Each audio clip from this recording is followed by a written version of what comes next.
अभी हमारे साथ पूर्व मंत्री अजीत कुमार, इनसे जानेंगे कि इन दिनों जो भूमिहारों में एकता कायम हुई है यह कितने दिनों तक रहेगी। सर, इन दिनों जो एकता कायम हुई है खास करके बोचहा चुनाव के बाद, आपको मालूम शायद नहीं है, भूमिहार का एकता का जरूरत भूमिहार को नहीं है। भूमिहार शब्द ही जो है एक बड़ा ही व्यापक शब्द है और यह विचारधारा है। भूमिहार जो है एक विचारधारा है। और जहाँ तक एकता की बात आप कर रहे हैं तो अब इस बार जो ये अभियान चला है ये नौजवानों के द्वारा अभियान चलाया गया है, ठीक है। और ना इसमें कोई पार्टी है ना कोई साटी है, इसमें केवल भूमिहार और भूमिहार है। तो जब भूमिहार के एकता की बात होती है, जब भूमिहार को एक होने का बात होता है तो ऐसा नहीं है कि ये बिखरेगा। ये अब चल दिया है करवा, ये करवा बढ़ते रहेगा और आने वाले दिनों में आपको स्वतः स्पष्ट होगा कि भूमिहार मजबूत हो गया है, भूमिहार संगठित हो गया है। और ये तो परोपकारी जात है, त्यागी जात है। ये तो परोपकार और त्याग के लिए जाना जाता है। आप आज़ादी की लड़ाई लीजिए, उसमें भी बिहार में पहला शहीद व्यक्ति बैकुंठ शुक्ला, वो भूमिहार बिरादरी का।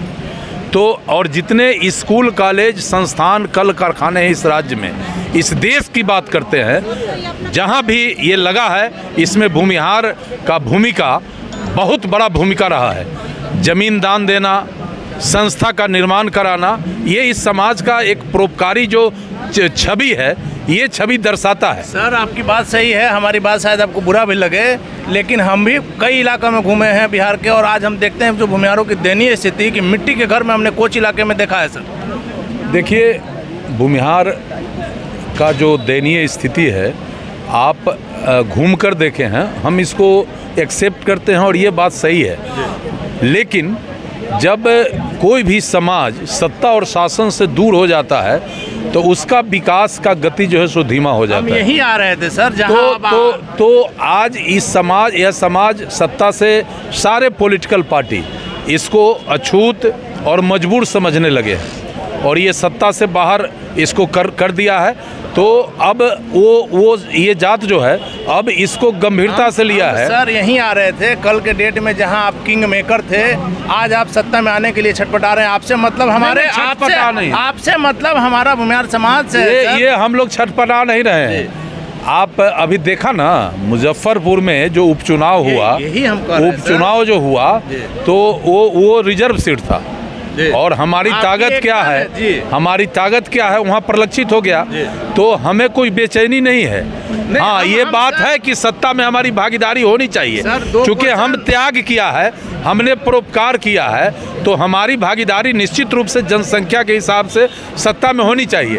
लेकिन कुछ दिनों से कुछ पॉलिटिकल पार्टियों के द्वारा हमें मजबूर और पिछलक उपयोग किया गया है। तो अब हम लोग बताएंगे ना, आने वाली बात कर रहे हैं कि अभी परशुराम जयंती मनाया आप लोगों ने, कई संगठन ने अलग अलग मनाया है। इसी परिप्रेक्ष्य में हमने कहा कि यह एकता कब तक रहेगी? नहीं, ये एकता तो लंबा चलेगा भी, एकता बहुत लंबा। और अभी तो ये शुरू हुआ है, इसका जो है बड़ा स्वरूप आपको दिखेगा। अभी कुछ दिनों के बाद मुजफ्फरपुर में भूमिहारों का महाकुंभ होने जा रहा है। शायद वो डेट भी तय हो गया है 25 दिसंबर। सर, आखिरी सवाल आपसे ही लेंगे। आप मंच पर से भी बातें हो रही थी, हम लोग लगातार बने हुए थे कि भूमिहारों को अगर हाथ खींचने के लिए अगर मिल जाए तो कहां से कहां जाएंगे, लेकिन पैर खींचने वाले की संख्या ज़्यादा नहीं। तो अब तो बदल गया है ना परिभाषा, अब लोग पैर नहीं खींच रहे हैं। आप देखें ना मंच से सब लोगों ने कहा कि हाथ आगे की ओर खींचिए, आगे की ओर खींचिए। इसका मतलब कि अपने बराबरी में उसको लाइए। और ये शुरू हो गया है और ख़ासकर जो हमारा युवा वर्ग है इसको गंभीरता से लिया है। इसलिए अब ये अभियान न रुकने वाला है और न टूटने वाला है। ये अब भूमिहार अपना हक लेकर, हक क्या, अरे हक का क्या बात है, हम तो हर स्तर पर सबल हैं।